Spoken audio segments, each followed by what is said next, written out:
तो कहानी की शुरुआत होती है और हमें एमा नाम की एक लड़की को दिखाया जाता है। यहाँ हम देखते हैं कि एमा न्यूयॉर्क में एक फूड कंपनी में जूनियर का काम करती है। यहाँ पर हम जान पाते हैं कि एमा अपनी कंपनी की एक ड्रिंक को प्रमोट करने के लिए दूसरे शहर आई है। लेकिन यहाँ पर एमा अपने बॉस के सामने प्रेजेंटेशन कर रही थी, लेकिन तब तक ड्रिंक उसके हाथों से गिर जाती है और उसके बॉस के ऊपर भी लग जाती है। अब इसके बाद हम देखते हैं कि एमा एक एयरपोर्ट पर बैठी होती है और यहाँ पर वो अपनी फ्रेंड को मीटिंग में हुए इंसिडेंट के बारे में बताने लगती है। लेकिन हम देखते हैं कि पीछे उसके एक एयर होस्ट जो उसकी सारी बातें सुन रहा होता है।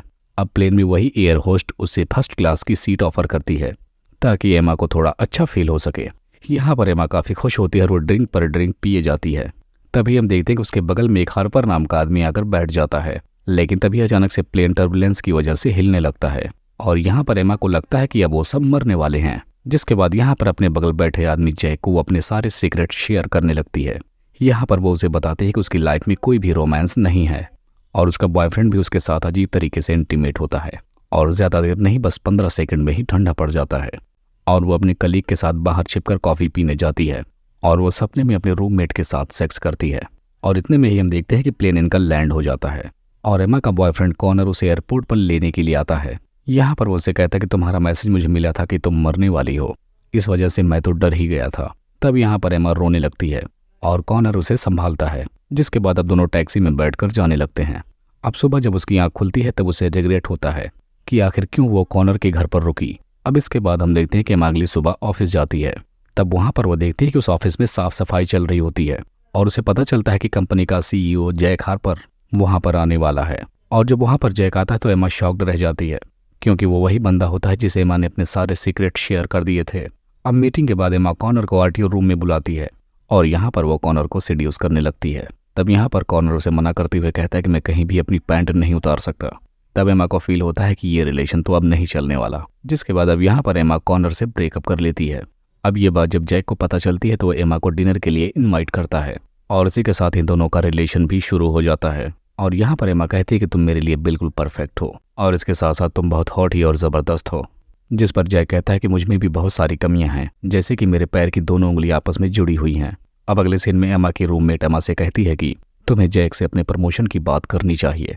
तब उससे कहती है एमा कि मैं ऐसा नहीं कर सकती। अब अगले सीन में हम देखते हैं कि जैक का टीवी पर इंटरव्यू हो रहा होता है और यहाँ पर जैक गलती से बिना किसी का नाम लिए एमा के सारे सीक्रेट बता देता है और तब बाद में उसे अपनी गलती रियलाइज भी होती है। अब ये सब कुछ सुनने के बाद एमा के स्टाफ वाले एमा का काफ़ी मजाक उड़ाते हैं। जिसके बाद अब एमा वहाँ से चली जाती है। तब उसकी रूममेट जैक के इंटरव्यू के बारे में बताने लगती है। यहाँ पर एमा की दोनों रूममेट कहती है कि तुम्हें भी जैक के सीक्रेट्स शेयर कर देने चाहिए और इस तरह से उससे बदला लेना चाहिए। तब यहाँ पर एमा बताती है कि मुझे जैक के किसी भी सीक्रेट के बारे में नहीं पता।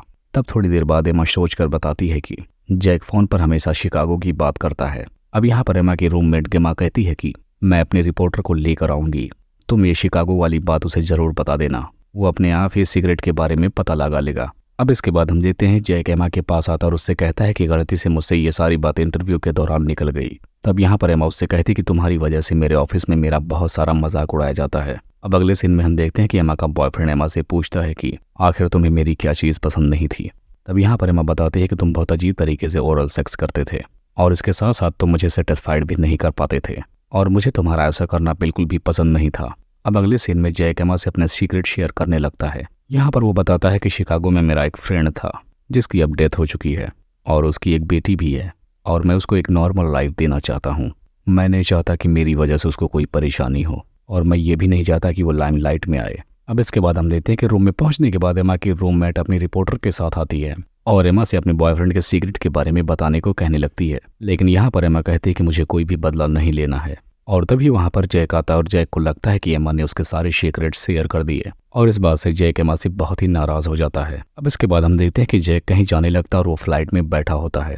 लेकिन तब तक एमा उसके पास आकर कहती है कि मैंने किसी को कुछ भी नहीं बताया है। जिसके बाद वो अपनी सीट पर जाकर बैठ जाती है। जिसके बाद जैक फिर से एमा के पास आकर अपनी कमियां बताने लगता है। यहाँ पर वो बताता है कि उसने 16 साल की उम्र में अपनी वर्जिनिटी को लूज किया था और उसका एक दांत नकली है और वो एमा के साथ बैठकर कहता है कि मुझे इस प्लेन में बैठने पर भी डर लगता है। जिसके बाद अब एमा यहाँ पर जैक को एक किस करती है और वो कहती है कि मुझसे बस बातें करते रहो ताकि तुम्हारा ध्यान प्लेन से हटा रहे।